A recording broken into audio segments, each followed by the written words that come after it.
અત્યારે આપણે આવી ગયા છીએ એ છે શ્રી કંકેશ્વર મહાદેવ, જે જંકશન વિસ્તારમાં આવેલું હોય ને 100-125 વર્ષ જૂનું આ મંદિર હોય. આ મંદિરમાં આજે 16 પૂજન વિધિથી પ્રાણ પ્રતિષ્ઠાનો કાર્યક્રમ રાખવામાં આવેલો હતો. આ કાર્યક્રમનું કરવા પાછળનું મુખ્ય કારણ એ હતું કે આ મંદિરનો જીર્ણોદ્ધાર કરવામાં આવેલો છે. આજે તમામ યજમાનોની હાજરીમાં અને મોટી સંખ્યામાં લોકો હાજર રહી અને આ કાર્યક્રમના, આ પૂજનના હવનના કાર્યક્રમમાં ભાગ લીધેલો હતો.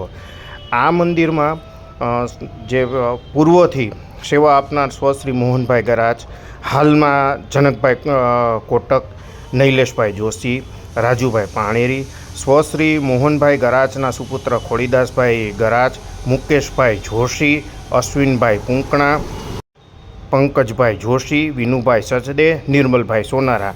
અમે પણ અમારા ન્યૂઝ વતી લોકોને અપીલ કરીએ છીએ કે આથી પૌરાણિક મંદિર હોય, આ મંદિરના એકવાર અવશ્ય દર્શન પૂજનનો લાભ લો અને જાહેર જનતાને આજે અમે લાભ લેવા માટે અપીલ કરીએ છીએ.